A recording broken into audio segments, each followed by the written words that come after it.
एक्सिलेटरको तार गएर त्यो ब्याट्रीको त्यो अड्किएछ, रेस भएको भाइ दिमाग खराब गर्यो यार। यो बिच बाटोमा हेर्नुहोस् त, झन्नै गएको भए त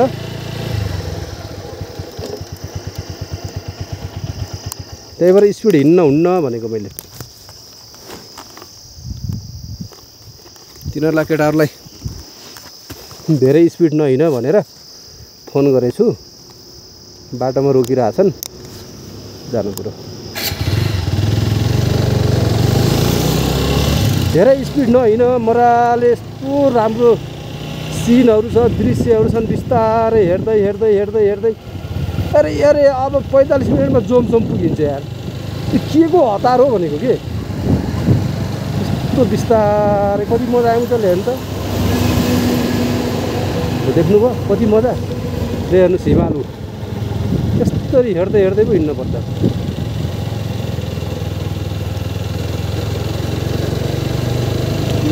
हावा झै कुदेर यार।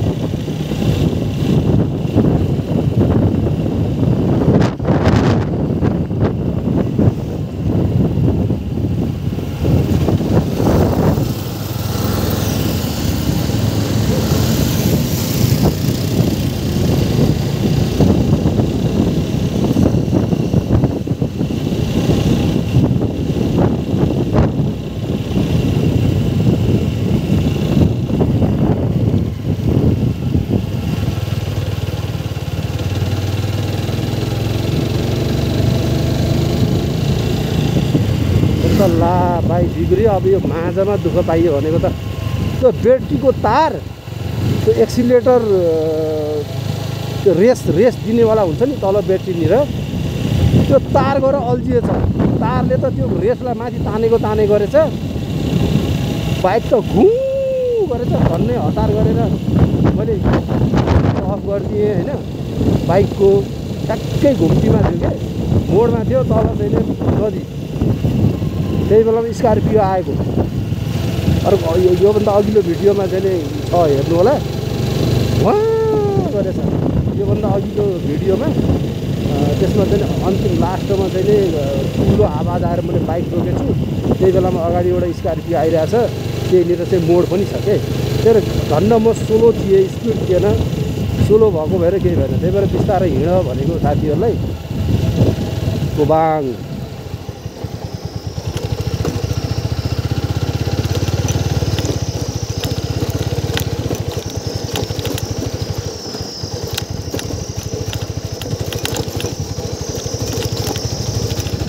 कहाँ गएर अब अफरोड कहाँ गएर बसेछन् तिनीहरू।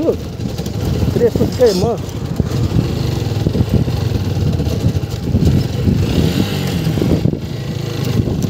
रवि अन्त बोल्नुपर्ने हुँदाखेरि सिसा माथि उठाएको छु, आमा चस्मा पनि छैन। त्यही भएर अलिक गाह्रो भएर म चाहिँ स्लो हिँडिरहेको छु। सिसा तल गऱ्यो भने स्पिड हिँडिन्छ होइन। सिसा माथि गरेपछि नाङ्गो आँखा भयो भने मान्छे धेरै स्पिड हिँड्दैनन्। धुलोमा त तलै गर्न पऱ्यो, नत्र पिच रोडहरूमा सिसा माथि गरियो भने धेरै स्पिड चाहिँ हिँड्नबाट रोकिन्छ कि, किनभने आँखामा डिस्टर्ब हुन्छ। त्यही भएर धेरै स्पिड हिँडिँदैन। हेलमेटको सिसा तल झाऱ्यो भने त एकदम स्पिड हिँड्न मन लाग्छ। त्यो आँखातिर, टाउकोतिर, मुखतिर, नाकतिर एकदम सहज हुन्छ नि त। त्यही भएर स्पिड हिँडिन्छ क्या। तर मैले सिसा माथि खोलेरै सिसा माथि गराएर हिँडिरहेको छु क्या, बाइक धेरै स्पिड नहोस् भनेर।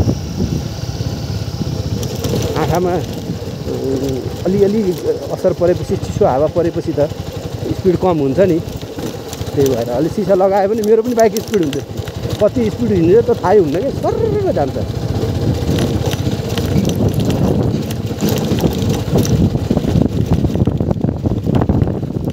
बिस्तारै गए पो हुन्छ। मजाको मुस्ताङ आएका अरे त्यो बाटोको दृश्यहरू नहेरिकन तुफान दौडिन्छ। त्यस्तो तुफानमा हिँडेर चाहिँ त्यो सिनहरू, त्यो दृश्यहरू के राम्रो देखिन्छ र।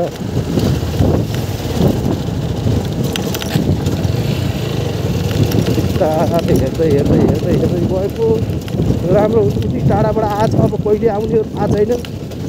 बेनीबाट चाहिँ नि जोमसोम अब 2 घन्टामा आउने गरेर स्कुल हिँड्छ। कहाँ हुन्छ दिपक सर यहाँ रहेछ यो यार। त्यो ब्याट्रीको तारमा गएर अड्किएछ क्या रेसवाला। आउनुहोस्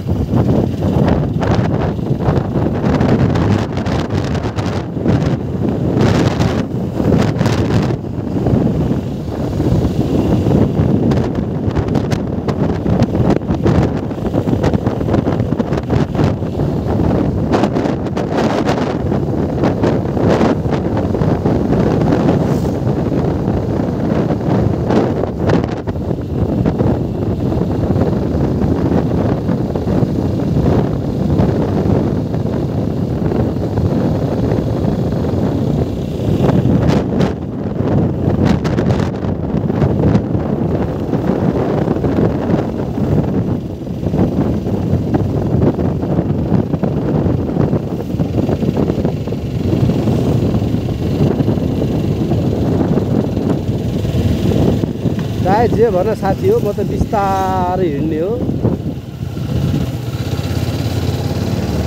मजाले हेर्दै आरामले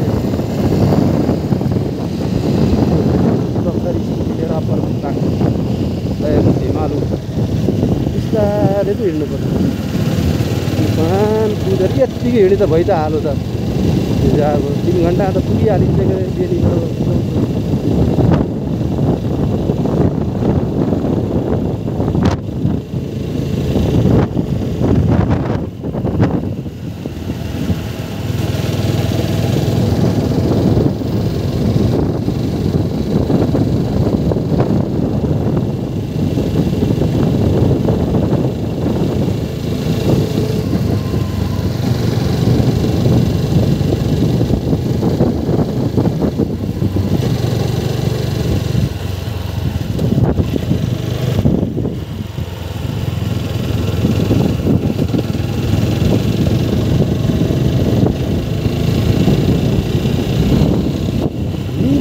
पारीको देशबाट मेरी माया मलाई कोर्दै होली।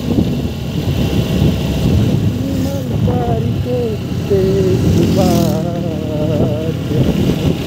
मेरी माया मलाई फेर्दै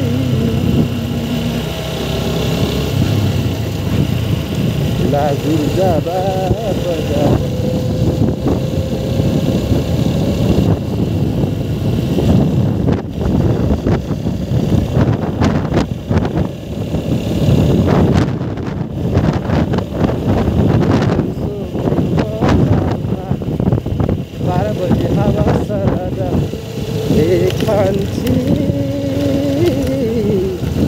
घर हाम्रो पोखरा अझैसम्म भएको छैन घरबार। तर मेरो त भइसक्यो फेरि।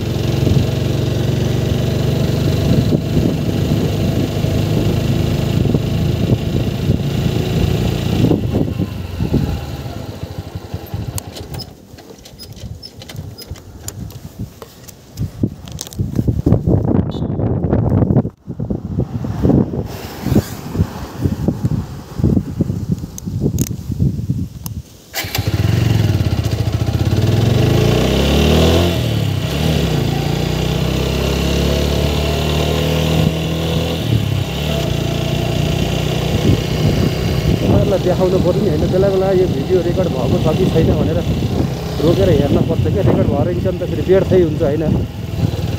त्यही भएर म चाहिँ ढिलो बिस्तारै रोक्दै क्यामेरा हेर्दै हिँडिरहेको छु। फेरि यत्रो मिहिनेत गरेर भिडियो बनाउने रेकर्ड भएर हिँड्छ नि त। झ्याउ हुन्छ त्यो हेलमेट खोल्दै मोबाइलमा हेर्दै गरेको छु। त्यही भएर है।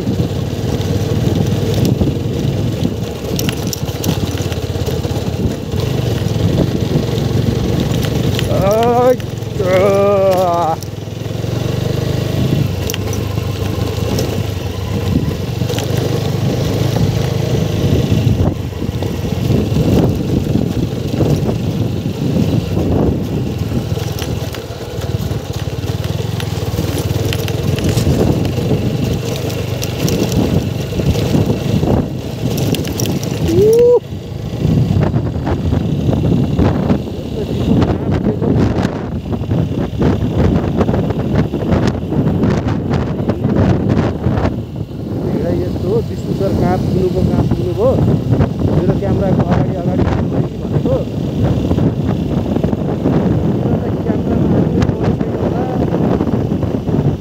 क्यामेरामा आउनु अगाडि हिँड्नु भनेको मान्दै मान्दैन। एकभन्दा यस्तो 50 स्पिडभन्दा हिँड्ने हो र यस्तो कुल्की बाटोमा यहाँ झ्याप गाडी आइरहेछ। ल के हो यो के हो मन्दिर रहेछ हौ माथि यता पनि हिमालु। हाम्रो विक्रम सरलाई फोन लागेन। अब कहाँ हो झोरपाङ हो कि झोरपाङ 4 कहाँ भन्दै थिए। अब फोन लागेन आउँदाखेरि पस्नु पर्ला विक्रम सरकोमा आउँदा पस्नु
हिमालबारीको जिल्ला मनाङ हुन्छ।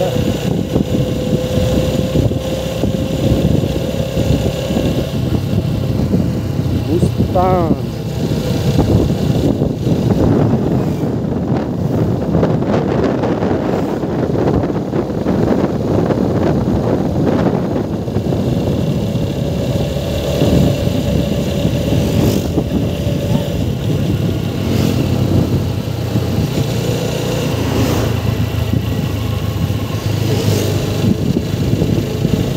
मेरो देश कति सुन्दर छ।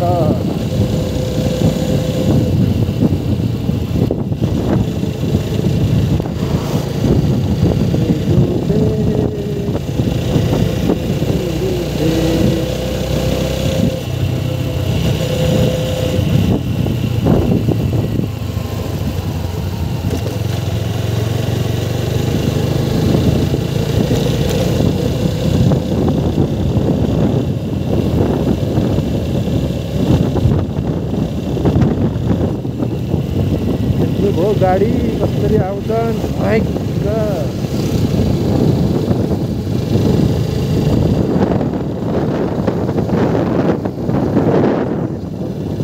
यो हेर्दै जाने हो नि त। यो हो नि त हेर्नु यस्तो हिमालतिर यस्तो राम्रो सुन्दर दृश्यतिर एक नजर पनि नघुमाइकन तुफानमा कहाँ पुग्नलाई कुद्या होला नि। त्यो घुम्दै आइरहेको छ नि त के को हतार हो। आनन्दले घुमेर पनि जाने हो त। त्यत्तिकै त दसैँको टिका थाप्नलाई हतार भाँच्चो गरेर कुद्या कुद्या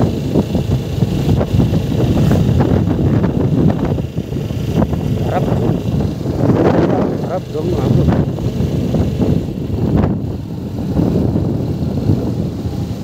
विक्रमको दुकान भन्छन्।